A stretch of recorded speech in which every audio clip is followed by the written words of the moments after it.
Alors, bonjour professeur, on est avec vous aujourd'hui. Alors, ma première question, vous êtes candidat à l'élection présidentielle au Togo.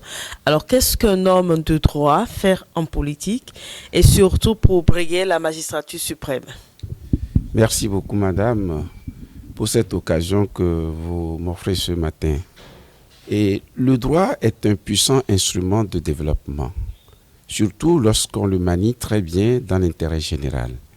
Il n'y a aucun développement sérieux et durable qui puisse se faire en dehors du droit. Quand on parle des élections au Togo, c'est tout de suite la psychose. Les gens ont peur de l'insécurité post-électorale.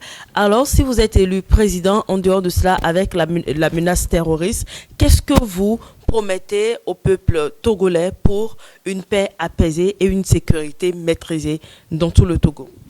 La première chose, c'est la gouvernance dans l'équité.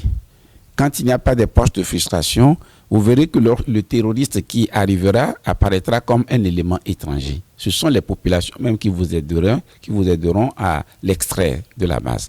Mais lorsque vous créez l'injustice, ils vont abriter les terroristes. Donc c'est la gouvernance par la justice et l'équité qui permet d'abord de régler ces problèmes. Ensuite, il faut doter nos forces de sécurité des moyens modernes et efficaces leur permettant de travailler sans brutalité, en quelque sorte sans brutalité. Aujourd'hui, nos villes sont assiégées. Partout où vous passez, ce sont des militaires et la population vit mal cette situation. On va parler maintenant de l'épanouissement et de l'émergence d'un État moderne. Qu'est-ce que vous y mettez concrètement dans votre projet de société? Un État moderne, c'est celui dans lequel le droit est respecté. Et c'est justement pour cette raison que je dis, moi, président de la République, je respecterai la loi. Mes ministres respecteront la loi. Il n'y aura pas de détenus politiques. Il n'y aura pas d'exilés politiques. Et pour y parvenir aussi, je ferai du droit, l'enseignement du droit, donc je le rendrai obligatoire. D'abord dans les lycées et ensuite dans les collèges. Vous n'êtes pas de la majorité présidentielle. Pourquoi ne pas vous mettre ensemble avec les autres candidats en lice pour l'élection présidentielle pour faire plus fort? Voilà. J'ai un passé politique en réalité. J'ai commencé sur le plan politique depuis 2000. En 2003, mon parti a présenté un candidat qui n'était même pas de notre parti. J'ai été son porte-parole. En 2005, j'ai fait partie d'un regroupement qui a soutenu Bob Akitani, qui n'était pas de notre parti. En 2010, j'étais dans un autre regroupement. Nous avons soutenu Jean-Pierre Fabre. Il n'était pas de notre parti. En 2015, c'est pareil, CAP 2015. Et j'ai été même l'un des porte-parole de Jean-Pierre Fabre. Aujourd'hui, j'ai analysé le contexte. Je connais mes qualités, je connais mes défauts, je connais les problèmes auxquels les Togolais sont confrontés.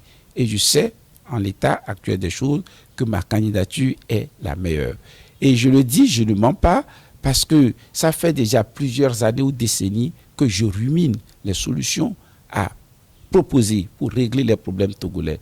Et si j'avais vu parmi ces candidats un autre meilleur par rapport à la situation actuelle, je l'aurais soutenu. Parce que par le passé, je les avais soutenus, ils le savent, sans rien demander en contrepartie. Un mot de fin? Non, c'est de dire au peuple togolais que nous ne devons pas perdre espoir.